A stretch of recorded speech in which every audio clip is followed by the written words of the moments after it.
Hello everyone, আমি প্রিয়াঙ্কা দে, taro reader. এখন যে টপিকটা নিয়ে কথা বলবো সেটা হচ্ছে সাধনা। সাধনা বলতে আমরা যেটা বুঝি সেটা হচ্ছে সাধনা মানে হচ্ছে সন্ন্যাস গ্রহণ করতে হবে, অরেঞ্জ কালারের বস্ত্র পরতে হবে, বিয়ে করা যাবে না, সংসার করা যাবে না, বাড়ির থেকে বেরিয়ে যেতে হবে, পাহাড় পর্বত জঙ্গলে বসে সাধনা করতে হবে। আমরা সাধনা মানে তাই বুঝি। ঠাকুর খুব সুন্দরভাবে সাধনাকে ডেসক্রাইব করেছেন। সেটা হচ্ছে সাধনা মানে এই না তুমি সংসার করবে না, সাধনা মানে এই না তোমাকে অরেঞ্জ কালারের বস্ত্র পরে বাড়ির থেকে সন্ন্যাস নিতে হবে, পাহাড়ে পর্বতে বন জঙ্গলে গিয়ে তোমাকে সাধনা করতে হবে। সাধনা মানে এই না। সাধনা মানে উনি বলেছেন সাধনা মানে হচ্ছে ঠাকুরের সব কথা মেনে চলা। উনি নিজেও সংসার করেছেন, উনি সবাইকে সংসার করতে বলেছেন, সংসার ধর্ম মহাধর্ম। উনি এটা বলে গেছেন যে সংসার ধর্ম থেকে বড় ধর্ম আর কিছু হয় না। সংসারে থেকে ঠাকুরের সব কথা আমাকে মেনে চলতে হবে। ওনার যত বাণী আছে ঠাকুরের, অনুকূল ঠাকুরের যত বাণী আছে, এবার আমি সব ঠাকুরেরই কথা বলছি। ঠাকুর যে যে পথ আমাদের দেখিয়ে গেছেন, গীতায় যা যা লেখা আছে, সব যদি আমরা ঘরে বসে সংসার করে, সব দায়িত্ব পালন করে, ইনকাম করে, সংসারে সবার সব কিছু কমপ্লিট রেখে যদি আমরা তার কথা মানতে পারি, তার বাণী তার বাক্য মেনে চলতে পারি, দ্যাট ইজ সাধনা।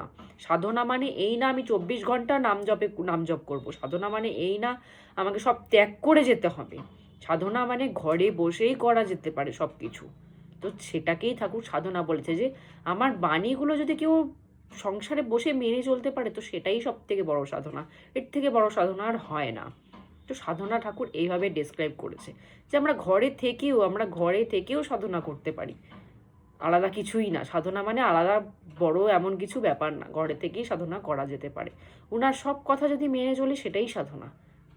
তো আমাদের একটা এর সাথে আমি আরেকটা জিনিস অ্যাড করতে যাই, সেটা হচ্ছে আমরা লাইফে অনেক সময় ঠকে যাই, অনেক কিছুতে ঠকে যাই। কেউ রিলেশনশিপে ঠকে যায়, কেউ সংসারে বিয়ে করে ভাবে যে আমি এর সাথে বিয়ে করে ঠকে গেলাম, কেউ টাকা দিয়ে ঠকে যায়।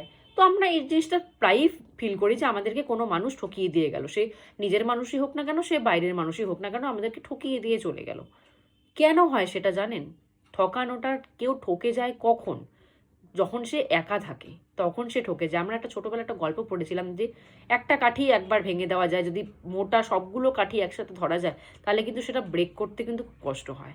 তো সেরকমই আমরা যখন সিঙ্গেল একা থাকি তখন আমাদেরকে ব্রেক করতে ঠকানোটা সহজ হয়ে যায়। কিন্তু আমরা যদি ঠাকুর ধরে থাকি তাহলে কিন্তু আমাদেরকে ব্রেক করা, আমাদেরকে ঠকানো অতটা সহজ হবে না।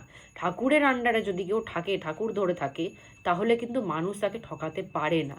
কারণ ব্রেক করা যাবে না, তো কারণ সিঙ্গেল না। তো আমি তো মনে করি না আমি নিজে সিঙ্গেল, কারণ আমার সাথে আমার ঠাকুর আছে সারাক্ষণ। হতে পারি আমি ফিজিক্যাল বডিতে সিঙ্গেল, কিন্তু ঠাকুর আছে আমার সাথে, সুতরাং আমাকে ব্রেক করা সম্ভব না, আমাকে ঠকানো সম্ভব না।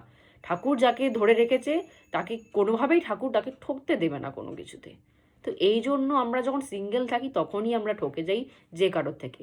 ঠাকুর ধরুন তো, নাম জপ করুন তো, রেগুলার তার কথা মেনে চলুন তো, তারপর দেখুন তো আপনাকে কেউ ঠকাতে পারে কি না।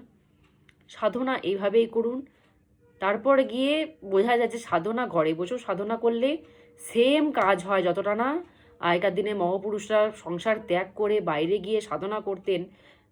তার থেকে আমার তো মনে হয় ঘরে বসে সব কিছু করে সাধনা করাটা বেশি লাভজনক। কারণ ঠাকুর ওই কথাটা বলে গেছেন যে একজন ঘরে থেকে সব কিছু করে যদি আমাকে কেউ তার ডাকে, আমি তার ডাকে আগে সাড়া দেবো, নাকি কোনো সন্ন্যাসীর ডাকে আগে সাড়া দেবো। ঠাকুর সবসময় সংসারী মানুষকে ভালোবাসেন, কারণ সে সব কিছু বজায় রেখেও তাকে ডাকছে, সব কিছুর মধ্যেও তাকে স্মরণ করছে। তো ঠাকুর তার ডাকেই আগে সাড়া দেয়।